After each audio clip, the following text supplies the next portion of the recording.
लगभग 6 महीना पहले सुरक्षा एजेंसियों को पता चल चुका था कि मुजफ्फरपुर के बड़े प्रॉपर्टी डीलर आशुतोष शाही को खत्म कर दिया जाएगा। प्लानिंग बन रही है। जो खुफिया विभाग है उसने अलर्ट जारी किया था और कहा था कि मुजफ्फरपुर में एक गैंगवार होगा। एक गैंगवार जो प्रॉपर्टी विवाद के कारण होगा। एक गैंगवार जिसमें त्रिकोणीय गैंग शामिल होंगे, मतलब कि 3 अलग अलग गैंग आमने सामने होंगे। लेकिन अफसोस कि पुलिस उस मामले को सुलझा नहीं पाई, पुलिस उसको रोक नहीं पाई।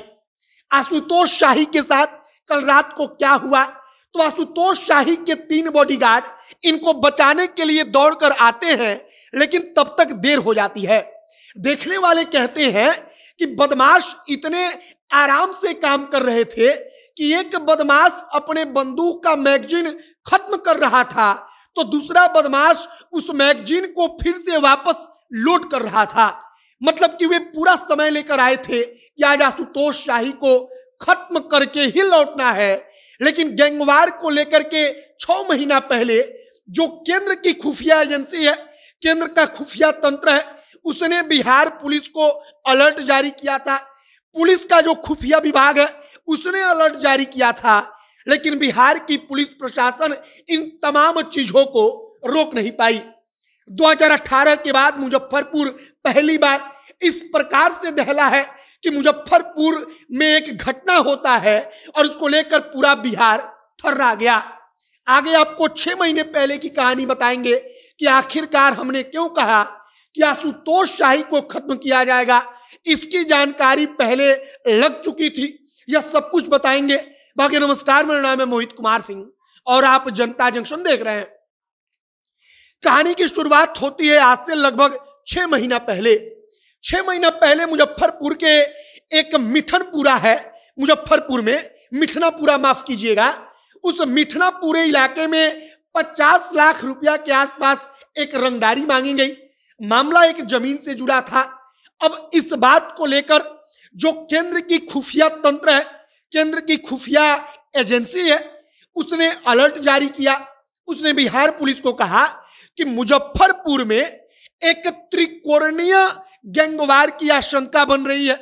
मतलब कि 3 गैंग जो है वो 3 गैंग आपस में लड़ने के लिए तैयार हो रहे हैं और पूरा का पूरा मामला जमीन से जुड़ा, प्रॉपर्टी से जुड़ा है। अब इसको लेकर अलर्ट जारी हुआ। बिहार पुलिस की खुफिया विभाग भी अलर्ट जारी करती है और बताया जा रहा है कि मुजफ्फरपुर का नगर थाना क्षेत्र और जो मिठनापुर थाना है, इन दोनों थानों को अलर्ट दिया गया। अब अलर्ट जारी होने के बाद अफसोस इस बात का रहा कि बड़े प्रॉपर्टी डीलर आशुतोष शाही को पुलिस बचा नहीं पाई और उस वक्त पर केंद्र की खुफिया एजेंसी ने या बिहार पुलिस की खुफिया एजेंसी में आशुतोष शाही का नाम तो बताया नहीं था कि आशुतोष शाही टारगेट पर है, बल्कि बस इतना कहा गया कि कोई गैंगवार होने वाला है, कोई गैंगवार की तैयारी चल रही है जिसमें 3 अलग अलग गैंग आपस में भिड़ेंगे। अब 3 अलग अलग गैंग या मुजफ्फरपुर में गैंगवार का इतिहास थोड़ा पुराना है।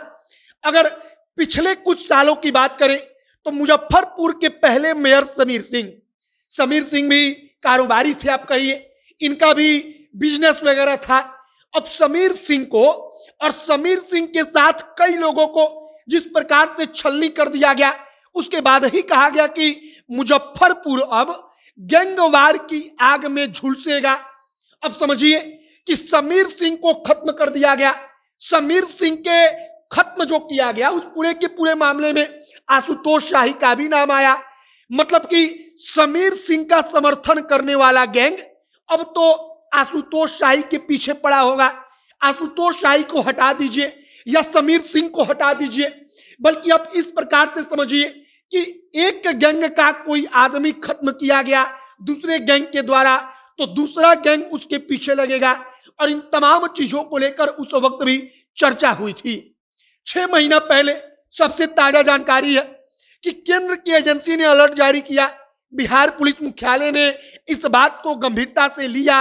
मुजफ्फरपुर की पुलिस प्रशासन को बताया गया, अलर्ट जारी किया गया, लेकिन चूंकि किसी आदमी का नाम पता नहीं था, कि किस आदमी के लिए प्लानिंग बन रही है, किस आदमी को खत्म करने के लिए तैयारी हो रही है, और इसके कारण शायद पुलिस असफल रह गई, पुलिस उसको रोक नहीं पाई।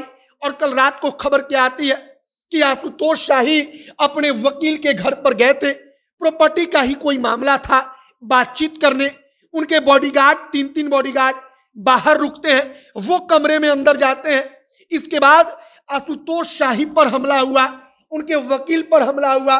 बॉडीगार्ड जो थे उन्होंने वापस से, आप कहिए कि काउंटर अटैक किया, लेकिन बॉडीगार्ड को वहीं पर छलनी कर दिया गया। और इसके बाद सारी कहानी आशुतोष शाही की खत्म हो गई। फिलहाल हमने आपको 6 महीने पहले जो अलर्ट दिया गया उसके बारे में बताया। आपकी क्या प्रतिक्रिया है कमेंट बॉक्स में लिखकर बताइएगा। कैमरे पीछे विशाल खड़े हैं और मैं मोहित कुमार सिंह। बहुत बहुत धन्यवाद।